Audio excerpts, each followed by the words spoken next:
All right, let's dive into a real head-scratcher from Canon. We've got two full-frame cameras, the R8 and the R6 Mark II. On paper, they look pretty similar, but there is this massive price difference between them that just makes you ask, why? Well, in this explainer, we're going to solve that mystery. And yeah, this isn't just about comparing a spec sheet. This is a genuine puzzle. We're on a mission to figure out exactly where that extra $1,400 is going, and more importantly, if it's actually worth it for you. So here it is, the heart of the mystery, in black and white. The Canon R8 comes in at just over $1,000. The R6 Mark II, it's more than double that, sitting at nearly $2,500. That's a staggering $1,400 gap. And this is where it gets really interesting. The very core of the camera, the thing that actually creates the image, that beautiful 24-megapixel full-frame sensor, is the exact same in both of them. So the potential for an incredible photo, it's identical. So what gives? If the engine is the same, what are you actually paying all that extra money for with the R6 Mark II? Let's break it down piece by piece and find out where that cash went. But before we start pulling them apart, let's talk about what makes them family. Because make no mistake, both of these cameras are built on an incredibly powerful foundation, which makes either one a fantastic choice right out of the gate. Let's see what they have in common. I mean, just look at this list. Both have that brilliant sensor we talked about. Both use the fantastic modern RF lens mount. They both shoot gorgeous 4K video and can fire off a blistering 40 frames per second. They even have the same flexible screen, awesome autofocus, and weather sealing. The starting line for both is way up here. Okay, let's think about this as choosing one of two paths, and the first path is the Canon R8. You see, this camera isn't defined by what it's missing, it's defined by who it's for. It's a camera built with a very specific person in mind.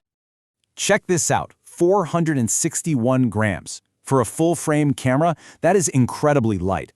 And that's not just some number on a spec sheet, you know? That's a statement. That tells you who this is for. The traveler, the vlogger, the creator who's on their feet all day long. The whole philosophy of the R8 is right here. Canon wanted to tear down the barriers to entry for high-quality full-frame photography. They put professional-grade image quality into a body that's easier to carry and, frankly, much easier to afford. But of course, that accessibility comes with some very deliberate trade-offs.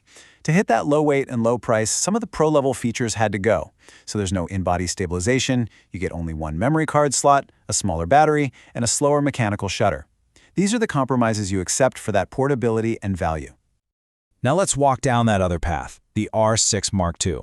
This camera is a totally different beast. This is the one for creators who demand professional-grade reliability and performance, where compromise just isn't in the vocabulary.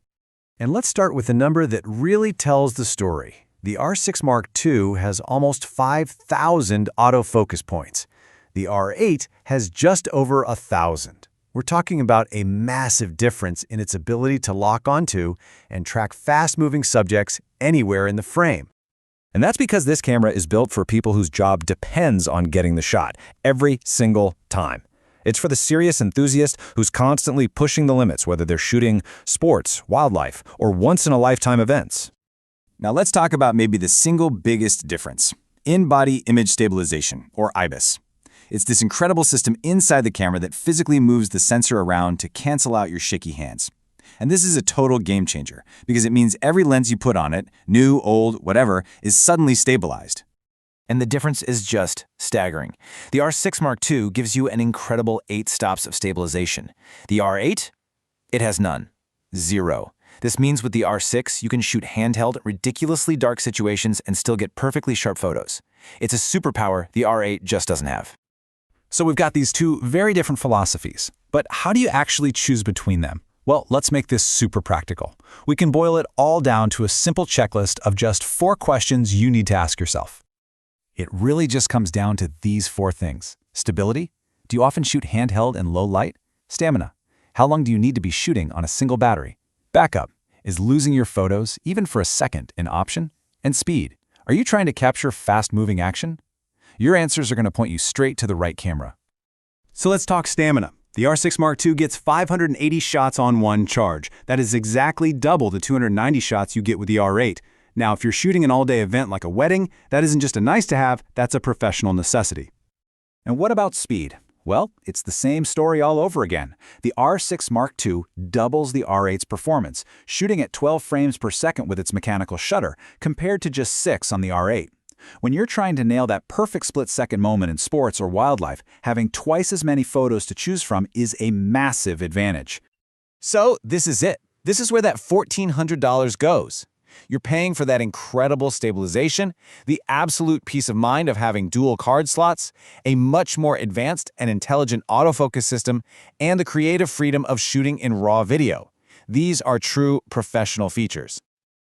Okay, so we've broken down the tech and we've laid out all the trade-offs. The choice here really isn't about which camera is better. It's about which camera was built for the creative path that you're on right now.